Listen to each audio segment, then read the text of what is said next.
Hello everyone, I Ashish Verma welcome you to boost scholar. Boost scholar के इस video में हम रिलेटिव परमिटिविटी के बारे में पढ़ने की कोशिश करेंगे, इसके डेरिवेशंस के बारे में जानने की कोशिश करेंगे, रिलेटिव परमिटिविटी होती क्या है। So let's start this video. Relative permittivity का सिंबल ER होता है। जिस तरीके से हमने पढ़ा था कूलम्ब्स लॉ में कि force equal to 1/4 pi epsilon naught. ये एप्सिलॉन नॉट क्या था? That was the permittivity of free space. Permittivity of free space. उसी तरीके से ये रिलेटिव परमिटिविटी है।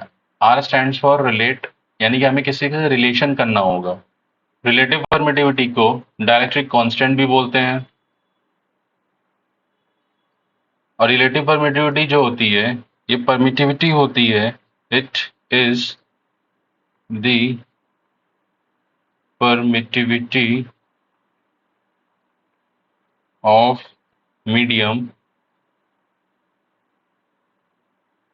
With respect to air. ये परमिटिविटी एयर के रिस्पेक्ट में होती है। रिलेटिव परमिटिविटी आप किससे रिलेट करना चाह रहे हैं? जैसे फॉर एग्जांपल ये होती है relative permittivity equal to permittivity of medium with respect to the permittivity of air. और ये परमिटिविटी क्या होती है? परमिटिविटी एक टेंडेंसी थी, एक कैरेक्टरिस्टिक हुआ करता था। परमिटिविटी एक कैरेक्टरिस्टिक था किसी भी मीडियम का कि अगर आप इन दो चार्जेस को किसी भी मीडियम में रखोगे, फॉर एग्जांपल इन दो चार्जेस को मैंने वाटर में रखा, तो इन पे लगने वाला जो फोर्स होगा वो डिफरेंट होगा और एयर में लगने वाला फोर्स जो होगा वो डिफरेंट होगा। इसे ही रिलेटिव परमिटिविटी कैसे था? एक टेंडेंसी होती थी, हर एक मीडियम की टेंडेंसी होती, कैरेक्टरिस्टिक होता है जो चार्जेस पे इफेक्ट करता है। मीडियम चेंज करने से चार्जेस पे बीच में लगने वाला फोर्स भी चेंज हो जाता है। जब एयर में चार्जेस रखे गए थे उन पे लगने वाला फोर्स ज्यादा था, वाटर में चार्जेस रखे गए वही सेम डिस्टेंस पे, तो उनमें लगने वाला फोर्स कम हो गया। तो ये मीडियम चेंज करने की वजह से, यहाँ एरिया था, एयर था, यहाँ वाटर है, मीडियम चेंज करने की वजह से फोर्स पे इफेक्ट आया। इसी मीडियम को कैरेक्टरिस्टिक को बोलते हैं रिलेटिव परमिटिविटी, जब आप एयर के रिस्पेक्ट में किसी भी परमिटिविटी को निकालते हो मीडियम की। इसको और थोड़ा डीपली अंडरस्टैंड करने की कोशिश करेंगे। जो रिलेटिव परमिटिविटी होता है, ये आपका होता है force in air upon force in medium. किसी भी फोर्स, दो चार्जेस के बीच में फोर्स एयर में जो लगता है कितना होता है? That is 1/4 pi epsilon not. Epsilon not is the permittivity of air. Q1 Q2 upon R square. Same दो चार्जेस को जब मैंने वाटर में रखा, मीडियम बदल दिया, मीडियम क्या है मान लेते हैं वाटर है, तो यहाँ पे हो जाएगा 1/4 पाई एप्सिलॉन नॉट की बजाय हो जाएगा मीडियम। यहाँ परमिटिविटी किसकी आ जाएगी? मीडियम की आ जाएगी। यहाँ पे परमिटिविटी एयर थी क्योंकि दो चार्जेस को एयर में रखा गया था। यहाँ पे मीडियम चेंज कर दिया, वाटर कर दिया है, तो यहाँ पे मीडियम कौन सा हो जाएगा? वाटर हो सकता है। वही दो चार्जेस सेम है, सेम डिस्टेंस पे रखे गए हैं, ठीक है। आप इनको सॉल्व करेंगे तो आपको पता है ये Q1 Q2 R स्क्वायर ये कट हो जाएंगे एक दूसरे को। ये ऊपर जाएगा, क्या बचा? 4 pi epsilon in medium, permittivity in medium upon permittivity of free space, ये भी कट गया। फाइनली रिलेटिव परमिटिविटी हमें क्या निकल के आई? Permittivity of medium with respect to the permittivity of air. और यही चीज मैंने यहाँ पे भी आपको डिफाइन किया था। जो रिलेटिव परमिटिविटी होती है, ये permittivity of medium with respect to the permittivity of air होती है। अब इसमें दो चीजें हैं।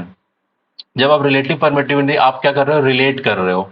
किसकी परमिटिविटी को रिलेट कर रहे हो? मीडियम की परमिटिविटी को रिलेट कर रहे हो। किससे कर रहे हो?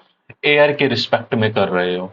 यही डेफिनेशन यहाँ कह रही थी, it is the permittivity of medium with respect to air. तो आपने परमिटिविटी दो चीजें देखी, एक परमिटिविटी फोर्स के कॉन्टेक्स्ट में देखी। जब परमिटिविटी फोर्स के कॉन्टेक्स्ट में बोलेगा तो फोर्स इन एयर हो जाएगा अपॉन फोर्स इन मीडियम हो जाएगा।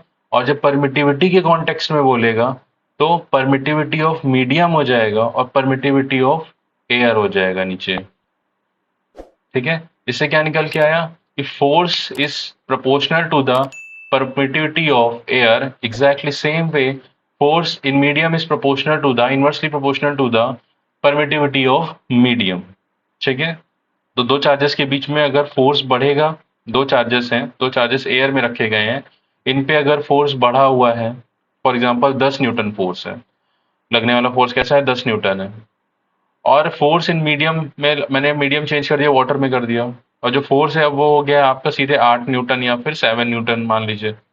ठीक है, सो क्या निकला कि अब जब फोर्स बढ़ रहा है तो परमिटिविटी, रिलेटिव परमिटिविटी भी बढ़ेगी। फोर्स बढ़ रहा है और इसके कॉन्टेक्स्ट में अगर निकालें तो परमिटिविटी ऑफ एयर जो होगी कम होगी, यानी कि force in medium inversely proportional to the permittivity of medium. Force अगर मीडियम में क्या हो रहा था, कम हो रहा है, जब कम हो रहा है तो रिलेटिव अब ये परमिटिविटी मीडियम में क्या हो जाएगी, इंक्रीज हो जाएगी। ठीक है, सो ये हुआ करता था परमिटिविटी का डेफिनेशन एंड फॉर्मूला, इस तरीके से डिराइव हुआ करता। इसको डायरेक्ट्रिक कांस्टेंट भी बोलते हैं परमिटिविटी। अगर पूछा जाए आपको कि रिलेटिव परमिटिविटी क्या होगी फ्री स्पेस की, relative permittivity of free space कितनी होती, फ्री स्पेस का मतलब आइडियल हम एयर की बात कर रहे हैं। ठीक है, फ्री स्पेस का मतलब होता है कि आइडियली हम एयर की बात कर रहे हैं। सो अगेन वही रिलेटिव परमिटिविटी का फॉर्मूला क्या कहता है कि permittivity of medium upon permittivity of air, यानी एप्सिलॉन नॉट। अब यहाँ पे हमने मीडियम क्या रख दिया, यहाँ मीडियम हमने ही एयर रख दिया है, तो ये मीडियम किसके इक्विवेलेंट हो जाएगा, परमिटिविटी ऑफ एयर के हो जाएगा, क्योंकि हमने मीडियम को क्या कर दिया, एयर का हम एयर के रिस्पेक्ट में निकालना चाह रहे हैं, तो क्या हो जाएगा, 1 हो जाएगा। तो रिलेटिव परमिटिविटी कितनी आएगी, 1 आएगी, किसकी आएगी, एयर में आएगी। ठीक है, तो force is maximum in free space, सबसे ज्यादा जो फोर्स होता है, इसे कंक्लूजन निकल के आया, force is maximum between two charges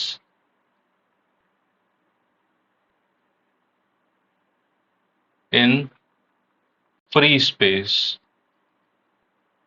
बाकी किसी भी मीडियम की जो परमिटिविटी होगी वो मैक्सिमम होगी 1 से। डायमेंशंस क्या होती हैं इन परमिटिविटी की, इनकी जो डायमेंशंस होती हैं वो क्या है,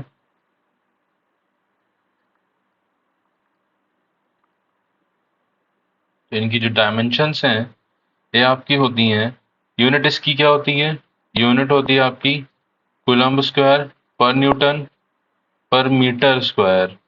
कूलम्ब किस में मेंशन किया जाता है, एम्पियर ए स्क्वायर में, ये टी स्क्वायर हो गया कुलम, याद है ये कुलम में क्या होता है, कुलम चार्ज, चार्ज यानी क्यू अपॉन टी। करंट का फॉर्मूला पता है आपको, I equal to Q upon T. Q क्या होता है कुलम, टी क्या होता है टाइम। अब बोले कुलम कितना होता है, आई किस में होता है एम्पियर, क्यू इक्वल टू कितना होता है, आई टी होता है। Q equal to I T, I है किस में निकलता है करंट, एम्पियर में, इनटू टाइम ये, तो कुलम का क्या हो गया, चार्ज का A into T, coulomb square तो ए स्क्वायर टी स्क्वायर हो गया। सिमिलरली एन स्क्वायर का मतलब कितना होता है, न्यूटन, न्यूटन का होता है M L T minus two. अब आप 11th पास करके आए होंगे तो ये तो मान के चल ही रहा हूँ आपको इतना बेसिक डायमेंशन पता ही होगी, और नहीं पता है तो प्लीज़ कमेंट बॉक्स में उसको मेंशन करिए, मैं डायमेंशंस भी कैसे डिराइव की जाती है फॉर्मूले का इस्तेमाल करके वो भी बता दूंगा।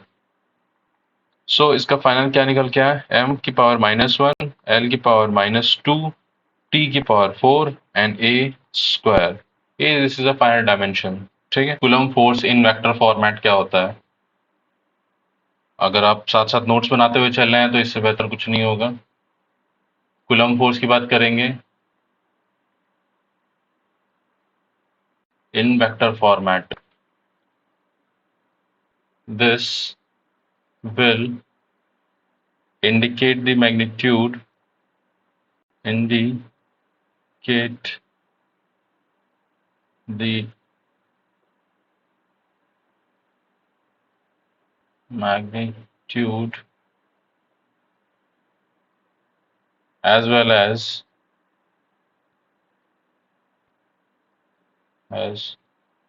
direction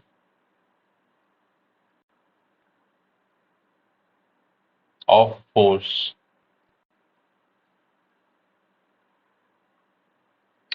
So this will indicate the magnitude as well as direction of force।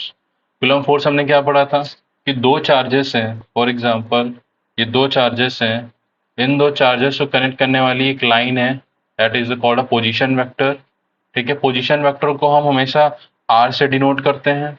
और मान लीजिए ये Q1 चार्ज है और ये मान लीजिए Q2 चार्ज है। ठीक है, अब जब वेक्टर फॉर्मेट में हम इसको डिराइव करेंगे तो क्या हो जाता है, वेक्टर फॉर्मेट में हमें वेक्टर में डायरेक्शन भी देनी पड़ेगी। ये डायरेक्शन होता है कंप्लीट वेक्टर का। और ये आर यानी कि डिस्टेंस किधर से किधर जा रहा है, ये आर डिस्टेंस दिखा रहा है कि इस डायरेक्शन में जा रहा है, टूवर्ड्स टू। पहले हम लिखेंगे इसका टूवर्ड्स मतलब किधर जा रहा है, और किधर से आ रहा है, फ्रॉम वन। ठीक है, एक सेकेंड। इस टू का मतलब होता है टूवर्ड्स, ये डायरेक्शन किधर है, क्योंकि कुलम फोर्स की डायरेक्शन किधर, फोर्स की along the line of force that joining the two charges. और ये वन क्या शो कर रहा है, फ्रॉम, किधर से आ रहा है। ठीक है,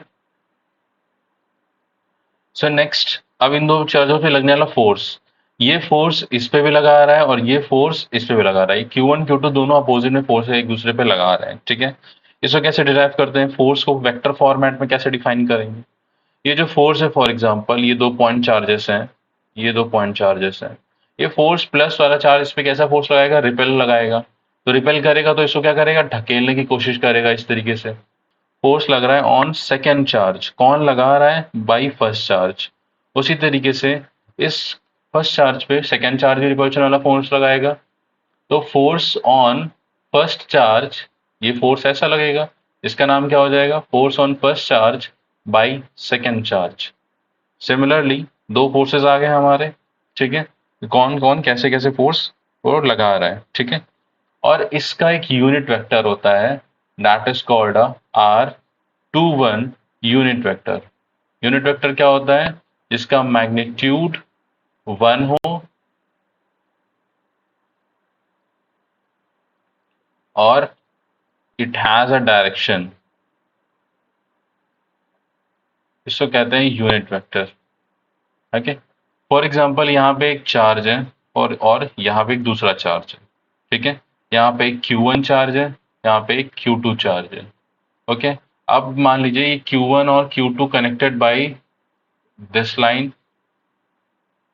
कूलम फोर्स क्या कहता है कि फोर्स दो पॉइंट चार्जेस पे लगता है अलोंग द लाइन जो उन दो को कनेक्ट कर रही है।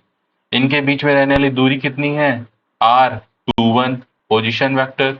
ठीक है, अब बोलेंगे इस पे Q2 पे लगने वाला फोर्स का नाम बताइए।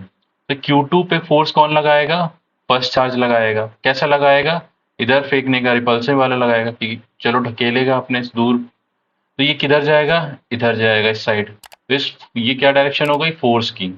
फोर्स किस चार्ज पे लग रहा है, ये फोर्स सेकेंड चार्ज पे लग रहा है। लगा कौन रहा है, फर्स्ट।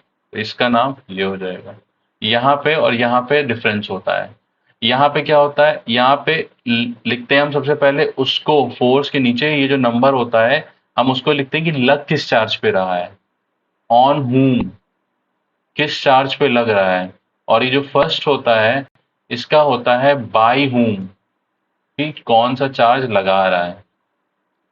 और इसमें क्या होता था, इसमें टूवर्ड्स होता था कि ये डायरेक्शन जा किधर रही है, और ये फ्रॉम कि किधर से आ रही है। ठीक है, उसी तरीके से सिमिलरली Q1 पे Q2 फोर्स लगाएगा, कैसा लगाएगा, रिपल्सिव। तो ये किधर जाएगा, इधर जाएगा। इस फोर्स का नाम क्या हो जाएगा, फोर्स ऑन, पहला क्या लिख देते नंबरिंग कैसे, ऑन मतलब लग किस चार्ज पे रहा है, फोर्स फर्स्ट चार्ज पे लग रहा है। तो force on first charge by whom, लगा कौन रहा है, सेकेंड चार्ज लगा रहा है इस पे फोर्स Q2 पे। तो F12 इससे डिराइव हो जाएगा कि ओके F12 का मतलब क्या है, फोर्स ऑन फर्स्ट चार्ज, लगा कौन रहा है, सेकेंड चार्ज। इससे F21 से डिराइव हो जाएगा कि फोर्स ऑन सेकेंड चार्ज, लगा कौन रहा है, फर्स्ट चार्ज। इसको हम और डिटेल में थोड़ा करने की कोशिश करते हैं, प्रैक्टिस करते हैं। फॉर एग्जाम्पल एक यहाँ पे चार्ज दिया गया है Q1, यहाँ पे चार्ज दिया गया है Q2, यहाँ पे चार्ज दिया गया है Q3। ठीक है, अब मैं आपसे कहूँ कि फाइंड आउट F13 कहाँ पे होगा, फाइंड आउट F21 ये कहाँ पे होगा, एंड फाइंड आउट F31 ये कहाँ पे होगा। सो आप बना लीजिए F13 यानी फोर्स किस पे लगेगा, फोर्स लग किस चार्ज पे रहा है? फर्स्ट चार्ज पे। फर्स्ट चार्ज कहाँ है? ये। और लगा कौन रहा है? Third charge. तो पहले इनको कनेक्ट करिए। थर्ड चार्ज लगा रहा है फर्स्ट चार्ज पे।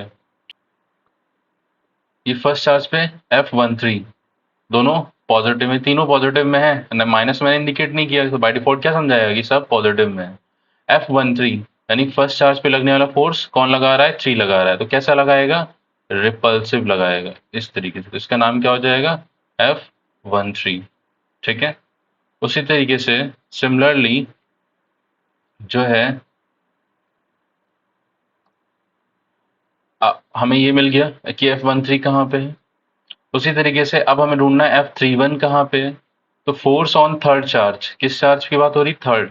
There is a third charge by whom? 1। तो कैसा लगाएगा? रिपल्सिव, क्योंकि दोनों कैसे चार्ज हैं? पॉजिटिव चार्जेस हैं। दोनों चार्जेस कैसे हैं? पॉजिटिव। और ये तीसरा भी पॉजिटिव है। ये कैसा लगाएगा? रिपल्सिव। तो इसका फोर्स की डायरेक्शन किधर होगी? इस तरफ। यानी ये चाहेगा ये चार्ज इसके पास ना आए बल्कि ये दूर जाए, है ना? क्योंकि प्लस प्लस है, सिमिलर चार्जेस के बीच में कैसा फोर्स लगता है? रिपल्सिव लगता है। तो फोर्स ऑन थर्ड चार्ज, इसका नाम हो जाएगा force on third charge by, लगा कौन रहा है? First charge. ठीक है। अब एक लौता ये बचा है F21। F21 कैसे होगा? फोर्स ऑन सेकेंड चार्ज, ये रहा, बाई 1। तो पहले 2 और 1 को कनेक्ट कर लीजिए। फॉर एग्जाम्पल यहाँ पे चार्ज है, एक सेकेंड, 2 और 1 को कनेक्ट कर लीजिए। ठीक है। और इसमें लगने वाला फोर्स कैसा होगा? दोनों प्लस पॉजिटिव पॉजिटिव है, तो ये रिपेल करेगा। इसका नाम क्या हो गया? फोर्स ऑन सेकेंड चार्ज, क्योंकि लग किस पे रहा है? सेकेंड चार्ज पे। और लगा कौन रहा है? First charge. तो हमको ये चीजें मिल गई कि F31 कहाँ है, F21 कहाँ है, ये रहा F21। और ठीक है। और बस पोजीशन वेक्टर में याद रखना कि पहले हम उस नंबर को लिखते हैं, पोजीशन वेक्टर में पहले हम उस वेक्टर को लिखते हैं जिधर से वो जा रहा होता है डायरेक्शन। फॉर एग्जांपल अगर ये डायरेक्शन इधर होती तो मैं यहाँ पे लिखता R टूवर्ड्स 3 फ्रॉम 1, ये। ठीक है। लेकिन जो फोर्स में लिखते हैं, हम लिखते हैं कि लग किस पे रहा है फोर्स, उस पे दिखाते हैं कि डायरेक्शन जा किधर रही है। ठीक है। इसमें डायरेक्शन ये नहीं दिखाते, इसमें डायरेक्शन दिखाते हैं कि चार्ज लग किस पे रहा है। और अगर इस पे दिखाते, मान लीजिए ये डायरेक्शन ऐसे होती तो क्या लिखाते? किस तरफ जा रही है? Towards first charge from two charge, ये डायरेक्शन ऐसे दिखा देते। तो समझ में आया? ओके। अब इसको वेक्टर फॉर्मेट में कूलम्ब्स लॉ के बारे में बात किए थे, इसको वेक्टर फॉर्मेट में कैसे करना है। चलिए इसको पढ़ने की कोशिश करते हैं। ये दो चार्जेस हैं, दोनों पॉजिटिव है। ठीक है।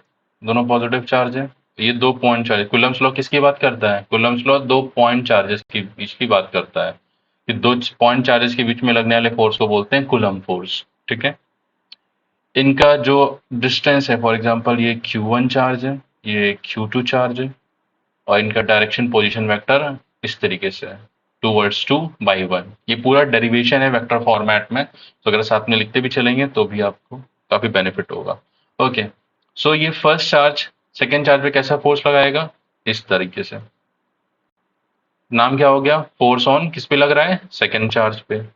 लगा कौन रहा है? फर्स्ट चार्ज लगा रहा है।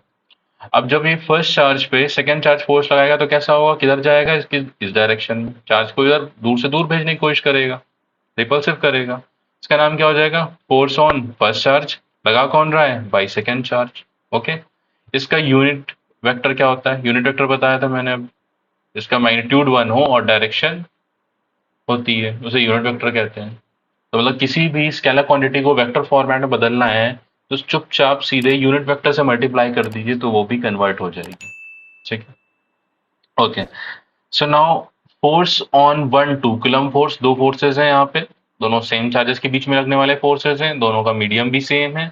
तो यहाँ पे अगर मैं F12 की बात करूंगा तो F12 क्या हो जाएगा?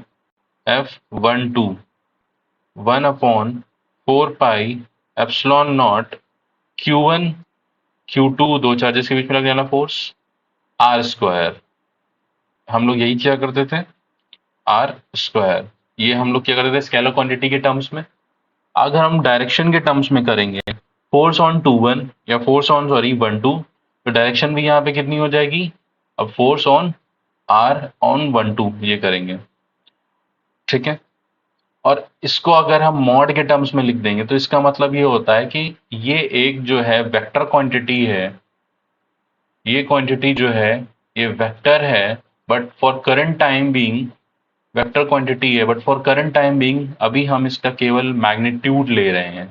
मॉड का मतलब ये होता है कि हम केवल इसका अभी मैग्नीट्यूड ले रहे हैं, but it is a vector quantity, ठीक है। यूनिट वेक्टर फॉर्मेट में लिखना है। यूनिट वेक्टर फॉर्मेट में क्या हो जाएगा, F12 equal to 1/4 pi epsilon naught Q1 Q2 upon, ठीक है, ये हो गया। अब यहाँ पे आर स्क्वायर F12 है तो ये R12 हो जाएगा, ठीक है, इनके बीच का डिस्टेंस। यूनिट वेक्टर में लिखना है तो हमें क्या बताया था, ये क्या है, यूनिट वेक्टर है। अगर किसी भी स्केलर क्वांटिटी को हम सीधे इससे मल्टीप्लाई कर देंगे, क्योंकि इसका मैग्नीट्यूड 1 होता है, तो 1 किसी से भी मल्टीप्लाई होगा तो मैग्नीट्यूड तो हमको सेम मिलेगा, मगर उसके साथ साथ हमें एक चीज और मिल जाएगी, क्या, डायरेक्शन। क्यों, क्योंकि इसका मैग्नीट्यूड 1 है और वेक्टर है, तो इसके वजह से इसके पास डायरेक्शन होती है। तो चुपचाप हमेशा मल्टीप्लाई कर देंगे, R12, ये यूनिट वेक्टर के फॉर्मेट में हो गया। और दूसरा हम अगर F21 की बात करेंगे, F1/4 पाई epsilon naught Q1 Q2 upon R, अभी क्या हो जाएगा, 2 1 का स्क्वायर, और यहाँ पे क्या हो जाएगा, R21, और यूनिट वेक्टर कैसा हो जाएगा, बस ये खाली, ये जो फोर्स 2 1 है और फोर्स 1 2 है, इनका डायरेक्शन अपोजिट है, मगर इनका मैग्नीट्यूड सेम होगा। क्यों, क्योंकि 1/4 पाई एप्सिलॉन नॉट दोनों में सेम है, Q1 Q2 चार्जेस दोनों में सेम है, दोनों के बीच की दूरी जो R है, डिस्टेंस है, वो भी सेम है, ठीक है। सो बस ये क्या करेगा, डायरेक्शन अपोजिट दिखा देगा। जैसे मैंने लिखा force on 1 2 equal to minus on force 2 1, ये माइनस सिर्फ इतना इंडिकेट कर रहा है कि डायरेक्शन कैसी है, डायरेक्शन जो है आपकी नेगेटिव में बैठी हुई है, ये सिर्फ माइनस इतना इंडिकेट कर रहा है। उसी तरीके से आर जो है, R21 जो डायरेक्शन होगा वो सिर्फ आर माइनस ऑफ R12 होगा, ठीक है। माइनस सिर्फ इतना इंडिकेट कर रहा है कि डायरेक्शन आपकी कैसी है, नेगेटिव में है। फुल वेक्टर फॉर्मेट में लेट्स स्टडी अबाउट दिस।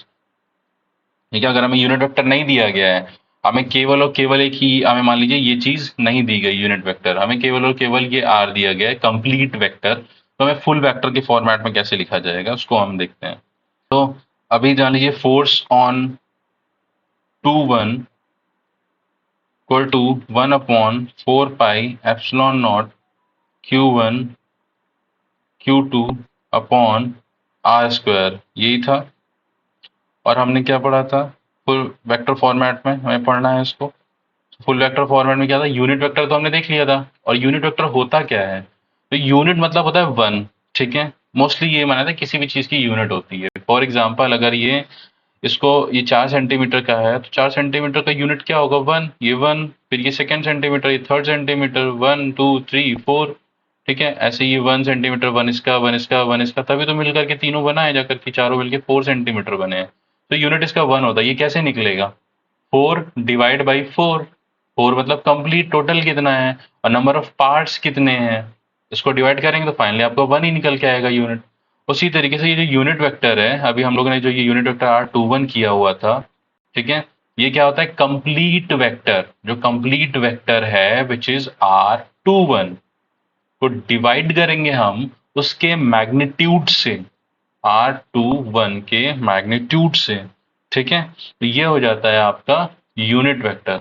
ये क्या है, फुल वेक्टर। ये क्या है, मैग्नीट्यूड ऑफ फुल वेक्टर, ठीक है। अब क्या करेंगे, ये R21 है, ठीक है, और यहाँ पे क्या था, हमारा यूनिट वेक्टर था R21, इस तरीके से। अब आप इसको सब्स्टिट्यूट कर दीजिए इस वैल्यू से, ठीक है। क्या हो जाएगा, 1/4 pi epsilon naught Q1 Q2 upon, जैसे ये यूनिट वेक्टर हटाएंगे क्या लग जाएगा, ये कंप्लीट वेक्टर लगेगा पूरा का पूरा। और ये क्या है, मॉड। मॉड का मतलब मीनिंग क्या होता है कि हम अभी के टाइम पे इसका मैग्नीट्यूड ले रहे हैं, तो मैग्नीट्यूड का मतलब क्या हो गया, R21, ठीक है। नीचे R21 पहले से बैठा हुआ है स्क्वायर में, यहाँ पे एक और R21 आ गया, तो ये आपस में मल्टीप्लाई हो जाएंगे। हमें क्या मिलेगा, 1/4 pi epsilon naught Q1 Q2 upon R 2 1 का क्यूब, ओके, और ये कंप्लीट वेक्टर, आपका फुल वेक्टर फॉर्मेट है। इसी तरीके से आपका F21 है, F12 भी हो जाएगा। F12 कितना हो जाएगा, force on first charge by second charge 1/4 pi epsilon naught Q1 Q2 upon R12 का cube, okay, and complete vector this this is the format of a complete vector. और unit vector format same, अगर unit vector format नहीं दिया तो ये करेंगे full vector format में, और अगर यूनिट वेक्टर फॉर्मेट में पूछेगा तो सेम चीज है, ये सेम चीज रहेगी, R12 का बस स्क्वायर रहेगा। बस ये स्केलर क्वांटिटी थी, हम लोग ने पहले ही पढ़ के रखा था, ये स्केलर क्वांटिटी है, इसमें क्या करना है, सिर्फ यूनिट वेक्टर का मल्टीप्लीकेशन करना, मतलब R के ऊपर कैप लगाना है 1 2, बस। This is the unit vector format, complete vector format. So thank you आज के लिए, जल्दी मिलेंगे नेक्स्ट वीडियो में। कोई दिक्कत हुई, कोई प्रॉब्लम हुई, please mention in the comment box. आपको पसंद आया हो ये video, so please like share and subscribe करिए। Thank you.